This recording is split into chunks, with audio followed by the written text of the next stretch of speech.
ये सब बताती हैं और किस तरह जीवन में एक सादा जीवन जीना चाहिए ये बताती हैं, लेकिन देखा जाए तो आपके हाथ में जियोर का ब्रांडेड बैग और आपके कंधे पर गुची के स्कार्फ्स दिखे हैं, जिसे लेकर काफी ट्रोल किया जा रहा है। इस बारे में आप क्या बोलेंगे? इस बारे में 2-3 चीजें मैं कहना चाहूंगी। पहला तो जो बैग की बात है, bag is a customised bag, और जो सबसे पहली चीज लोग कह रहे हैं कि लेदर है, उसमें कहीं भी लेदर नहीं है। वो एक कस्टमाइज बैग है, और कस्टमाइज का मतलब कि आप अपनी मर्जी से बनवाते हैं, इसलिए मेरा नाम तक लिखा हुआ है उसमें कि मैंने अपना नाम, कि वो एक कस्टमाइज बैग है, उसमें कहीं से भी कोई लेदर नहीं है। और मैं अपनी गारंटी ले सकती हूँ, पर मैं किसी कंपनी की कोई गारंटी नहीं लेती। पर मैंने ना कथा करने से पहले, ना अभी, और मैं आगे की भी गारंटी लेती हूँ कि मैंने कभी लेदर यूज नहीं किया, ना मैं कभी करूंगी।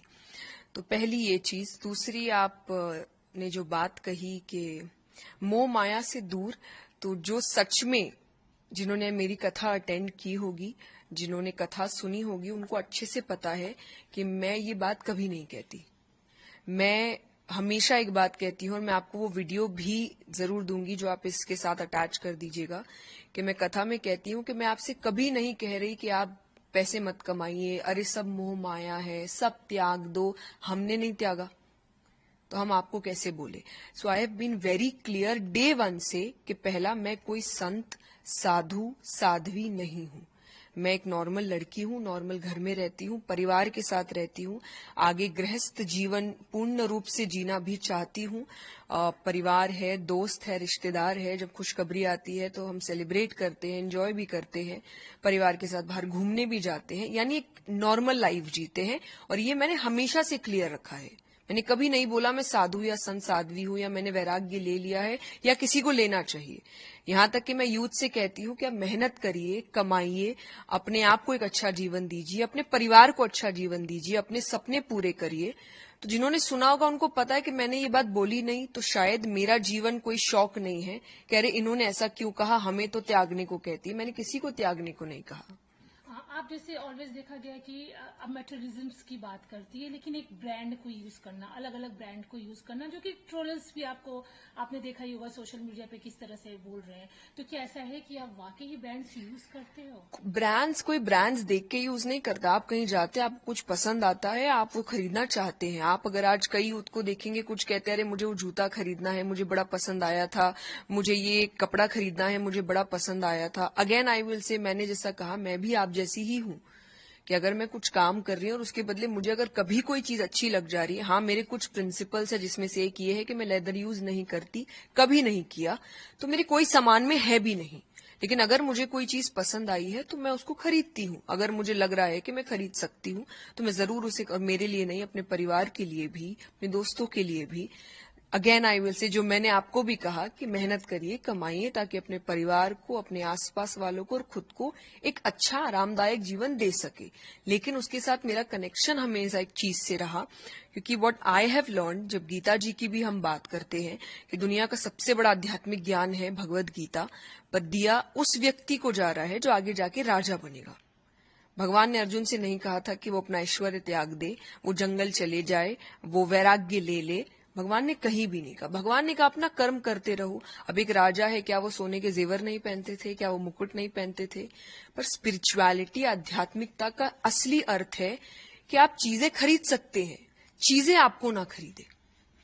वो लिमिट, वो बाउंड्री आध्यात्मिकता ने मुझे हमेशा दी है कि चीजें मुझे उतना परेशान ना करे, चीजें मुझे ना खरीद ले, परिस्थितियां खुशी या दुख ना तय करे। मैं जब कुछ नहीं था तब भी हम इतने ही खुश थे, और जब भगवान की कृपा से कुछ चीजें हैं तब भी हम उतने ही खुश है। चीजों से खुशी नहीं आती, पर एक आरामदायक जीवन आता है, जो सीख मैं आपको कथा में देती हूँ। तो अगर रियल में आप मेरी बात सुन के कहेंगे कि अरे ये हमें ये कहते, तो मैंने तो आपको मेहनत करने और पैसे कमाने कहा है, तो प्लीज आप वो करिए, rather than just trolling someone else। जैसे अगर अभी आपने ट्रोलिंग की बात की, तो वो ब्रांडेड बैग आपने कहा कि उसमें कहीं भी लेदर नहीं जी है, नहीं। लेकिन ट्रोलिंग शुरू हुई है क्योंकि जी, उसमें एक ब्रांड का नाम दिखाई दे मुझे रहा है। देखिए, मुझे नहीं पता ये, क्योंकि ये बैग बहुत सालों से है मेरे पास, अभी नहीं है। सो मुझे नहीं लगता कि ये अभी की कोई बात है। Whether it is some agenda, whether it is some paid PR, negative publicity, कौन कर रहा है, क्यों कर रहा है, मुझे नहीं पता, क्योंकि ये बहुत पहले से है, बहुत पहले से। और यहाँ तक कि ऐसा नहीं पहली बार दिखा है, मैंने कई बार खुद पिक्चर्स अपलोड की। जब मैं एयरपोर्ट पे होती हूँ तो आप कई बार अपलोड करते हैं कि अरे फ्लाइट लेट हो गई, तो आप अपने लगेज का ही फोटो अपलोड करते हैं, खुद का मैंने बहुत बार किया है। तो मुझे ऐसा लग रहा है कभी ये बात नहीं उठी, पर आज अचानक से ये बात उठना और एक ही बात पे बार बार जोर देना, जबकि एक स्टोरी पे भी आई हैव ऑलवेज क्लैरिफाइड कि नहीं है।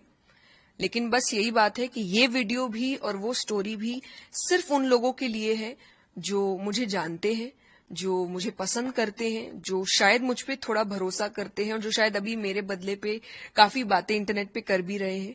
तो सिर्फ उनके लिए, ताकि उनको एक विश्वास आ सके कि हाँ, हम जिस पर विश्वास करते हैं वो सही है। बाकी उनके लिए नहीं जो मुझे नहीं समझना चाहते या मुझे नहीं पसंद करते, क्योंकि जो नहीं समझना चाहते, नहीं पसंद करते, आप उनको कितना भी कह लीजिए वो नहीं पसंद करेंगे। तो मैं जबरदस्ती नहीं कर सकती, पर ये वीडियो सिर्फ उनके लिए जो प्यार करते हैं मुझसे, कि मैं आपको धोखा नहीं दूंगी। मैंने 22 साल पहले कार्य शुरू किया था। मैं इतनी बेवकूफ नहीं हूं कि मैं उस 22 साल की तपस्या, भक्ति को ऐसे जाया जाने दूंगी। तो कथा करने से पहले भी मैंने ऐसी चीजें यूज नहीं की थी, कथा करते वक्त भी, और आगे की अपनी तो गारंटी दे सकती हूं कि मैं नहीं करूंगी। So it is purely a customised fabric based bag. बस अब धन की बात तो मैंने जब क्लियर कर ही दिया है कि मैं साध्वी, संत, साधु नहीं हूं, तो आप क्यों मुझे उस पेडेस्टल पे बैठाएंगे कि अरे आप तो संत हैं। आप, मैं नहीं हूं संत। मैं आप जैसी बच्ची हूं, जैसे आपके घर के बच्चे हैं, बिल्कुल वैसी हूं, परिवार के साथ रहती हूं। So I think it's high time, और ये मैंने बहुत इंटरव्यूज में कंटिन्यूअसली बोला है। तो जिनको समझना होगा वो समझ जाएंगे, और नहीं तो आप कितनों को बार बार सफाई देंगे।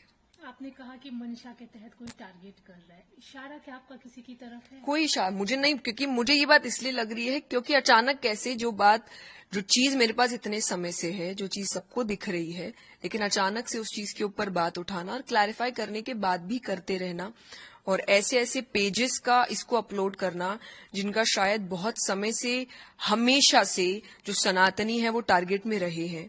बिकॉज जब हमने उनके पेजेस को सर्च किया, जो हमारी सोशल मीडिया एजेंसी है वो सर्च कर रही है, तो बैक टू बैक देख रहे हैं कि जब भी कोई सनातनी कोई अच्छा कार्य करने का कोशिश करता है वो उन्हीं को टारगेट करते हैं।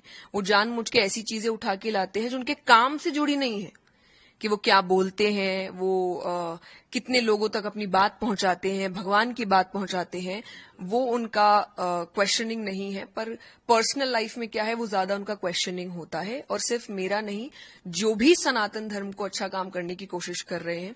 So in numerous pages have uploaded जिनका कोई लेना देना नहीं है स्पिरिचुअलिटी से, they have uploaded things on spirituality, जिनका इनसे पहले शायद अगर पोस्ट देखा जाए तो आई वुड से ऐसे पोस्ट हैं जो सोसाइटी को एक्चुअली खराब करने का काम करते हैं। पर अचानक से now they have changed and उनको सोसाइटी बेहतर करने पर काम करना है। सो अगेन इसीलिए मैंने कहा कि मैं उन लोगों को नहीं समझा सकती, और उनके लिए ये वीडियो है भी नहीं। ये सिर्फ उनके लिए है जो समझना चाहते हैं, ये उनके लिए है जो मुझे प्यार करते हैं, जो मुझ पर विश्वास करते हैं। तो आप विश्वास करिए, मैंने आपका विश्वास नहीं तोड़ा है।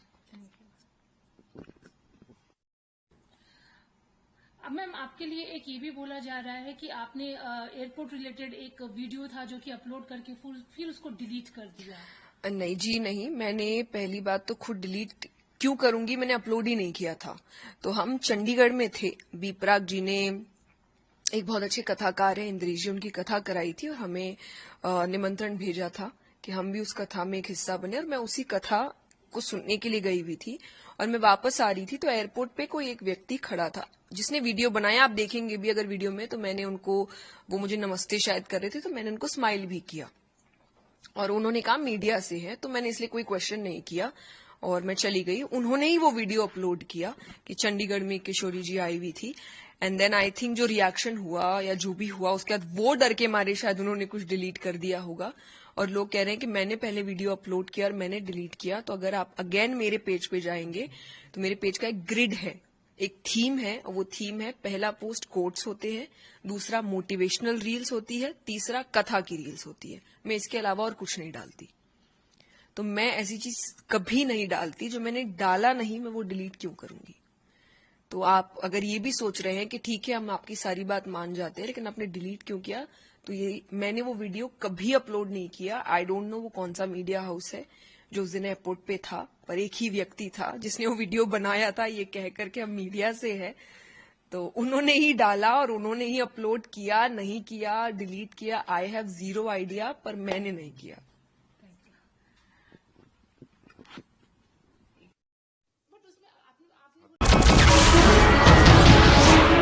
नमस्कार, मैं हूं मानक गुप्ता। अगर आपको हमारा ये वीडियो पसंद आया हो तो इसे लाइक और शेयर जरूर करें, और हां, हमें सब्सक्राइब और फॉलो करना ना भूलें ताकि आप देश और दुनिया की कोई खबर मिस ना करें। तो जुड़े रहिए हमारे साथ और देखते रहिए News 24।